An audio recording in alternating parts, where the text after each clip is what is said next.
2024 is coming to a close. The cold winter weather calls for indoor activities like trips to the cinema with family and friends or a K-drama at home. This year, a variety of Korean films and series have captivated audiences in Korea and abroad.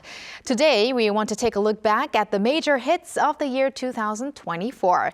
For that, we're joined by Jae Soh, professor and filmmaker at Seoul Institute of the Arts. Welcome, Professor Soh. Nice to be back. Professor Soh, time flies. It's been, I think, 2 weeks that we actually talked about Squid Game Season 2. It was yet to be released back then, but yesterday on the 26th of December, it was released. So I think you got the chance to watch through all of the episodes. So what was your first impression? Yeah, I was up till I think 3 in the morning, binge watching all 7 episodes. So, well, you get more of the same. It basically started, it was a cliffhanger in season 1, so you're right back into the whole Squid Game sort of world of dystopia. So you had Lee Jung-jae come back, and now he's more focused and ready to commit himself to take revenge against the whole structure, the system that the games are there for. But all the regular stuff, you know, the amazing games, new characters. Also, what was kind of interesting was that the first season was 9 episodes, but season 2 ended with 7. So I was like, what? You know, it ended with a cliffhanger. I'm not going to give spoilers today, but it was almost like it was setting up for season 3. And I heard they shot season 2 and 3 together. Right. And director Hwan Dong-hyuk is now in post-production for season 3. So I think he's really sick of Squid Game itself, but I found it to be it's been a while since we've seen it, you know, a couple of years, and I was right back into the whole drama of it. And so the immersive aspect of storytelling is just there. I think it's much more violent, it's more dystopian, but I like the new characters. Like, for example, we have Lee Jung-jae, Lee Byung-hun, Lee Ah-jun, Gong Yoo all come back, but we have new stars. We have Im Si-wan, Kang Han-eul, Yang Dong-gun, and also Big Bang's Choi Seung-yeon, you know, top.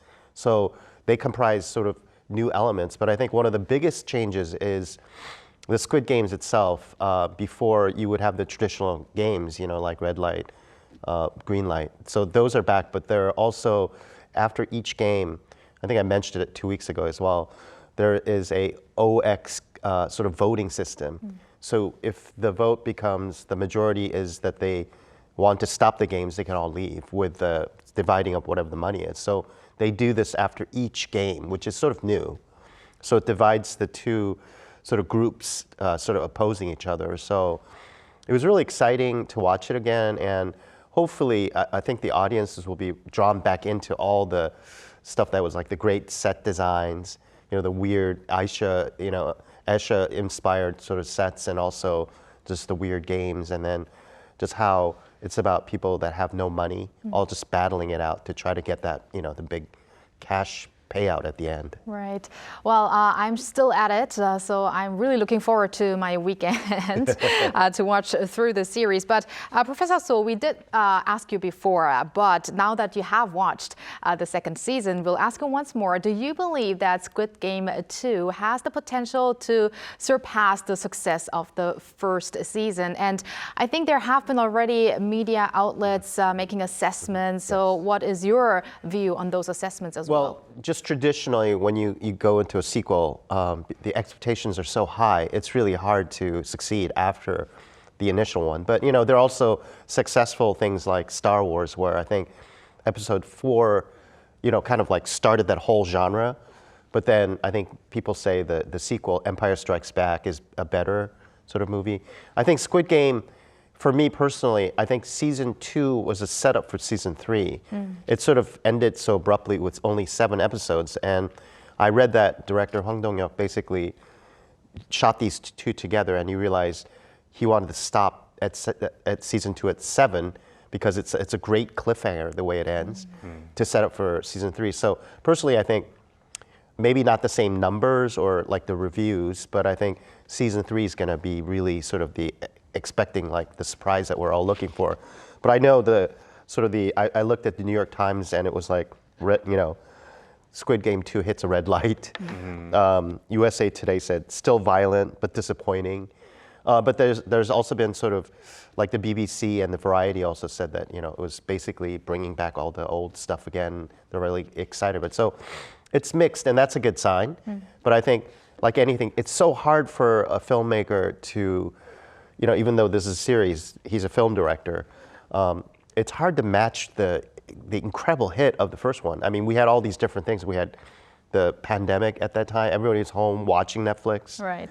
You don't have the same sort of situation, so it's hard to match that. But I think the drama that's created in the story itself is enough to draw you back in. Well, at least for season 3, we'll probably not have to wait that long as we have been waiting for the Correct. second one. Yes. Yes, and season 1 was, like you said, there were so many factors involved to watch season 1. Yes. It's going to be very interesting. But now let's delve into the movie industry. It's actually been a challenging year for the film sector overall. Can you maybe tell us why that is? Well, we're still suffering. The film industry in South Korea is like even in Hollywood right now. It's not up to the standards of pre-pandemic 2019 levels. I would say the box office itself, like for example in Korea, it was something like 125 million people went to see the movies. The actual numbers when in its heyday was almost like 3 times that. So we don't have the sort of drawing power. And a lot of reasons for that is, the streaming services have come in.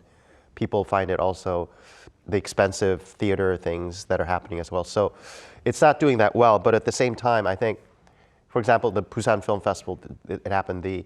One of the films that they showed was a Netflix film called Uprising. So it kind of shows you the state of cinema right now. But we still had a pretty good year in terms of the big hits, like over 10 million box office sort of like tickets being sold. So Exuma tops that, along with Roundup Punishment. That's Roundup 4, or 범죄도시 4. And then you have sort of the variety of different films that came out. Like, I think there are a lot of comedies this year. So we had like Pilot, which did really well. Also Handsome Guys. So these are kind of like really sort of, make you feel happy. It's funny. And kind of, the world is kind of very in chaos right now. So you can go to escape from that. Also, the movie Escape, which happened about the North Korean a spy trying to come into South Korea. That was a big hit. So it's a variety of different films. Like I would say, also I want to mention the movie Love in the Big City, which, sort of deals with gay themes. So many variety different films coming out that we haven't seen before. And I think that's a really good sign. So were there actually any notable characteristics of the movie industry this year? Anything interesting to mention? I think the variety, the difference in what's happened before. I think Korean cinema for a while was really stuck in sort of the crime, thriller, sort of action movie thing. And I think the reason for that, of course, is everybody's watching streaming, and just the quality of movies that are watched, the production values are really high. So there was a huge sort of push for cinema to be also in Korea to be, high in budget. But they realized that the bigger the budget, we have a very small market. So unless we sell our movies outside of Korea, it's not going to happen. But so what I found the trend to be is that there are like smaller scale movies this year. Basically it's more driven by storytelling that has to do with individual characters are really interesting. So I think, the Exuma, for example, it's an occult sort of drama about, basically it's like an exorcism type of movie, but based in Asian values. So you have shamanism come out. So that was kind of a new thing. I think Love in the Big City also, it's a really unusual movie because even though it didn't do really great at the box office, I remember when I went to see it in the movie theater, a lot of people, a lot of couples coming in. And it's a gay themed movie where there's a Kim Go-eun and Stephen No are the two heads, and they're actually, one guy's gay, one woman's straight. But this kind of storytelling is really unusual for Korean cinema. But I think it's definitely a direction that we need to go, because I think those sort of movies that were big budget, crime driven, those were basically, I think people were kind of sick of watching them. So it's a combination of basically theatrical sort of movies being more expensive, streaming services being cheaper, and then just the variety of films that people are used to watching, they're expecting more. So I think making this kind of change in the storytelling is definitely going to be good for Korean cinema in the future. Yes, and let's also obviously mention the actors and actresses of the year that were in the spotlight. Can you maybe mention some of them that were actually most notable? Yes, and I want to mention that movie again. I'm pumping this one movie so much, but Kim Go-eun from Love in the Big City, she is somebody everybody knows from the Coin Shop Girl. She did a lot of dramas, and I think in this movie, she really hit it big. And also, she was in Exuma as well. So I think it's her year. And at the Blue Dragon Awards, she won the Best Actress. And she had stiff competition. She had Chun Do-yeon for Revolver, Kim Go-eun for I Hate Korea. It's a movie I don't really like that much. But anyway, you know, she had stiff competition from many different actresses. But, you know, she's now just sort of like the top selling sort of box office draw for females. But also for males, I would say Hyunbin in Harbin, which is now still playing in the cinemas. It's about the independent fighter An Jung-gun, who assassinated the Japanese premier. That actor is doing really well, as well as there's a movie coming out on the 31st called Bogota that stars Song Joong-ki, who everybody knows from Vincenzo and a lot of TV series. But this movie was kind of delayed a little bit, but it finally found the right time to be released this year. So we're going to see his acting, which is, I think, everybody's talking about all these acting, you know, sort of stars becoming really good actors as well. Yeah. And finally, Professor Soh, next year, 2025, which movie or movies should we look out for? So I think you mentioned in the show just before, there's a movie coming out in February called Nocturnal with Ha Jung-woo, and that's a crime story that I think, you know, when you read the synopsis, I haven't watched the movie yet, it just sounds sort of very different. And I think Ha Jung-woo is an actor-director who chooses really interesting projects. You know, he was in Hijacking recently. So I'm really looking forward to that film. There's another movie called Balcony that has Chon Sun-hee in it. And this is a suspense thriller that happens in an apartment. Also Killing Time, which is a film that has Ryu Ye-young and Nam Yun-soo. And this is a sort of another film it's a thriller that's coming out.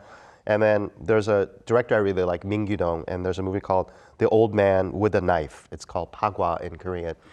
Sounds pretty exciting just from the title itself. So there seems to be focus on sort of more individual, small storytelling that's very compact and kind of going to bring the audiences back into the theater. So it's a good sign.